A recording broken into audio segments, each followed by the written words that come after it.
佢就係其中一人。50歲嘅克里斯蒂安出身自漁夫世家，爸爸係退休船長。He goes fishing every summer, and he makes fish, salted fish and frozen fish for all the family. So he's an excellent fisherman. 克里斯蒂安原本亦都繼承家族傳統，攞咗個漁業學位，投身漁業，做到漁業公司總裁。佢話：要捉到魚就要樂觀以及肯冒險。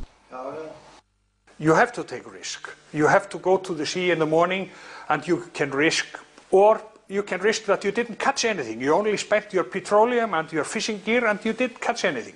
Or you could make good money.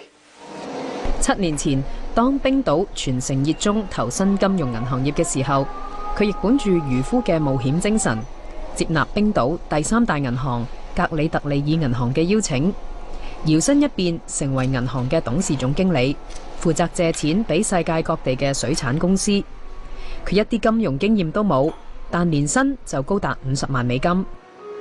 I was invited for a cup of coffee by an acquaintance I had at one of the banks. To cut the story short, they invited me a job.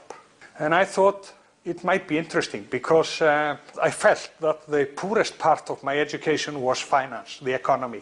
And I thought this is an excellent opportunity to learn something new. 即使金融海嘯殺到，佢都以為冇事。格里特利爾銀行嘅總裁仲公開話，銀行好穩陣。skemmtilegt frá því að segja að núna raun og veru hlutfallsleg staða íslensku bankana að batna og þessi vika á morgun átti verið mjög áhugaverð fyrir okkur. I told 450 people at an international aquaculture conference that it's business as usual for us. Okay, so and a week later, I lost my job.「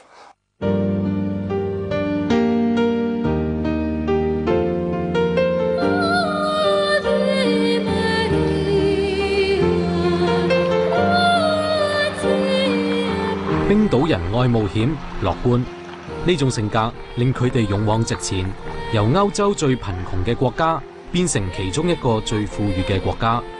但呢種性格對佢哋嚟講，亦都係負累。喺下一節，我哋會剖析冰島嘅經濟點解會由天堂跌落地獄。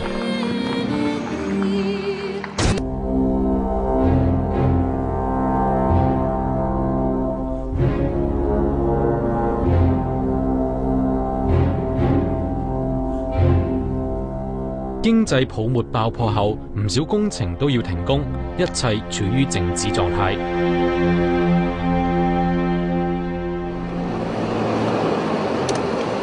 Today they have rent out about 40% of the house. But I don't know if they can go on building or not. I don't know. I think it's not easy to get firms to rent today. 5年風光日子過後，國家留低超過1000億美元嘅債務，即係話每個冰島人欠人35萬美金，要還清呢筆債務，至少要用10年、20年、30年，甚至係更長嘅時間。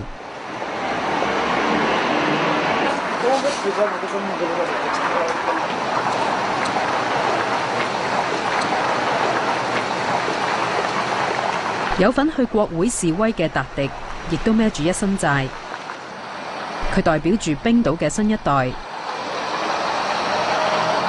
2年前正係銀行業嘅黃金時期，佢就係喺銀行工作，事業如日中天，自視為風光潮流嘅指標。That was when the champagne flowed and everybody was having a good time. That was the best time, and people were really spending money like there was no tomorrow. 佢過住先使未來錢嘅生活方式，同好多冰島人一樣，佢問銀行借錢買車。全國得32萬人嘅冰島，竟然有24萬部嘅私人車輛。除咗買車之外，達迪好理所當然咁買埋樓，仲問銀行借足10成按揭。樓價曾經喺1年之內輕易咁升咗近3成。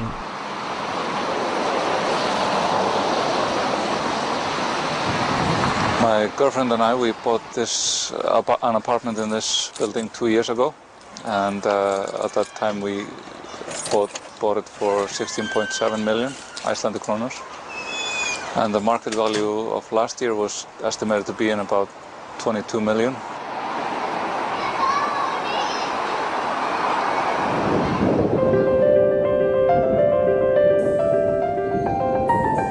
冰島資產價格上升係同貨幣匯價轉強有關。佢哋嘅貨幣克朗01年開始自由浮動，即係話資金流入，匯價就會轉強。外國熱錢由03年起流入冰島，克朗匯價轉強，冰島嘅資產亦都炒高，樓價亦都係咁升。The price indexation, now the loan has gone up from 16.7 million up to 18.5 in 2 years.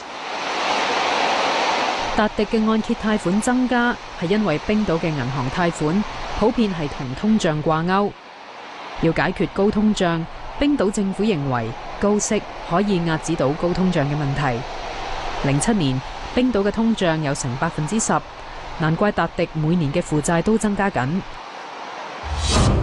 冰島央行大約由05年開始行高息政策，信貸危機爆發之前，息率已經高達15厘，之後仲加到去18厘嘅高位。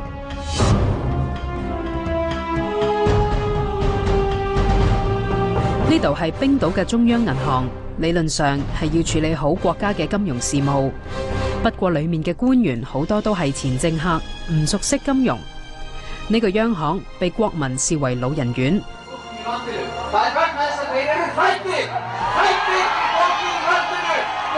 做行長嘅奧德松被指係今次經濟問題嘅罪魁禍首。05年起佢做行長到而家仲未肯落台。喺冰島人嘅心目中，佢係獨裁者。People say that he has acted as a dictator. For instance, when the Americans invaded Iraq, his ministers, the former prime minister and the foreign minister, took the decision to send official support to the Americans. He was a prime minister and he was in the front line when the banks were privatized. No one was able to buy the banks except those who were accepted by the politician like him. 90年代末期，喺奧德松擔任總理最後嗰幾年，政府一手策劃將原來嘅國有銀行私有化，造成冰島人所謂嘅銀行泡沫。但係而家失業、負資產等等一大堆困擾住冰島人嘅問題，源頭都係嚟自呢一個泡沫。奧德納松所屬嘅基金公司喺世界各地，包括香港都有投資項目。佢話冰島金融業要去海外投資都係迫不得已。The banks have been expanding heavily overseas, but that's just for diversification purposes. That they couldn't expand in Iceland because it's such a small country.